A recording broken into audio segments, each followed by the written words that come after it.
Listen to the song here in my heart, a melody I start but can't complete.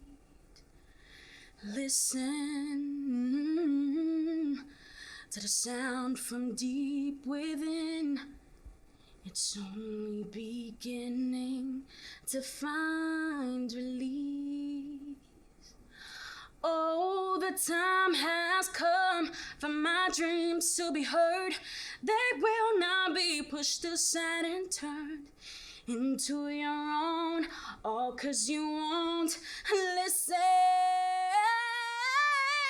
Listen, I am alone at a crossroads.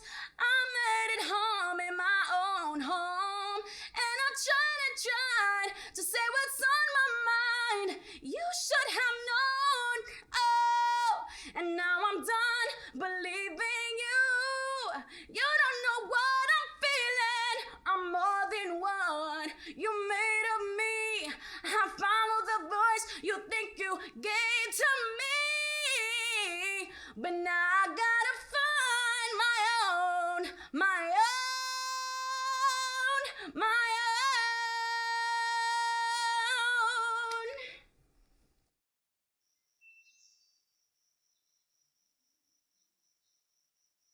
I would describe my love for music as everything in my life. And it's my form of expression when my words don't necessarily say it all, or I can't say it in a sentence, perhaps. I use music to help me maneuver some of those emotions and control some of those emotions too, and obviously communicate with others.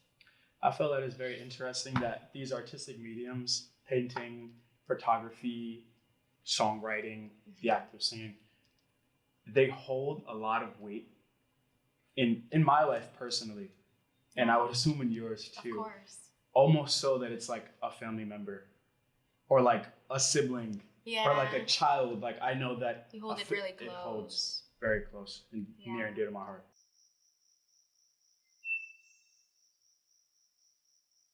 I'd say the most prevalent emotions in my writing have to be sadness, anger, grief, and happiness, but mostly the sad emotions because I tend to resonate with what I experienced before, and most of those experiences are sad. Mm-hmm. But I try to find happiness in the sad and create beautiful things from it. I think it's beautiful that music, it's unbiased.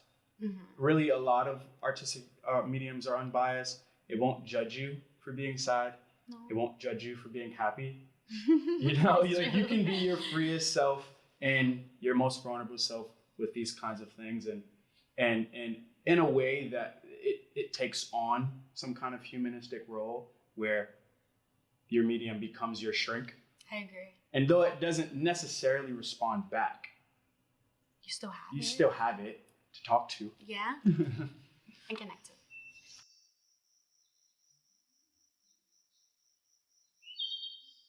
I'd say the things that ground me the most are Yahweh, also known as God, and my family, and lastly, my friends. Yeah, I have a really big support system, especially in my family. I've never felt discouraged or like I didn't have to follow my dream. And my friends are always there telling me that this is what I'm made for. So I should absolutely continue to strive for it. Right. My mother tells me about, she tells me this metaphor about a toolbox. Growing up, you should have a toolbox, and this toolbox should be filled with, it can be filled with people, and it can be filled with things that you do like meditation and eating good food and sleeping.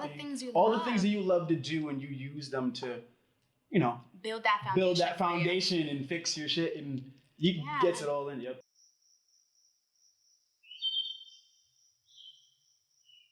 I'd say as a musician, the thing that I fear the most is not being able to ever truly showcase my talent to the amount of people that I truly want to touch. Ballpark. Probably millions. Millions. But yeah, I just want to be able to touch and make people feel something through my music.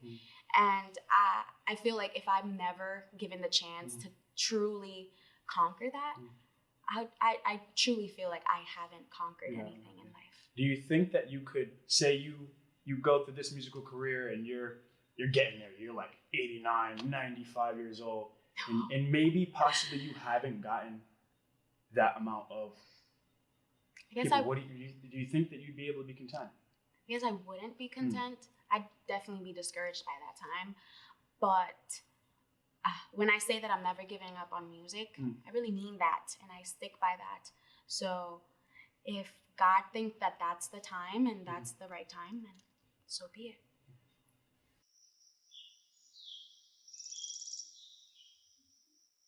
My main source of inspiration has to be my own experiences. And of course, other people's experiences. Like I've said before, I use my experiences to help me create new things. And so it be bad experiences or good experiences, they all work to create a beautiful masterpiece. You sustain yourself by sustaining yourself. Exactly. Off of yourself. Yeah, it's a cycle. Ouroboros. There it goes. Yeah. That's excellent.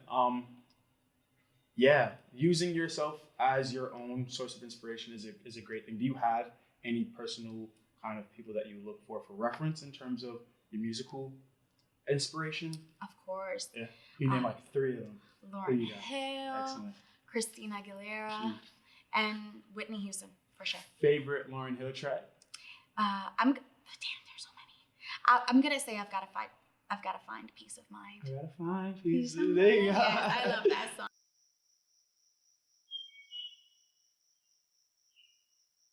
Life without music would be simply meaningless, dark, ugly, empty, dirty. It would just be so sad, and a big part of my life would be missing.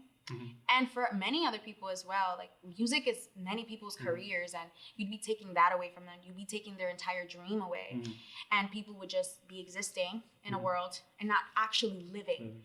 For sure. And I guess I could say that a lot of people now live without music because they don't need it as bad as I do or crave it. But personally, if music was taken away from me, it would literally destroy my life. So I understand all the metaphorics, like all of it. And I personally do feel the same way. But is there, who is or what is Anyissel apart from music? If you can stretch yourself that far, like what are you outside of music? What other things do you partake in? I used to play sports when I was in high school, but I've lost interest in that. Now I kind of just like draw. I paint and sip sometimes with my friends. Sip what? Just juice. Right.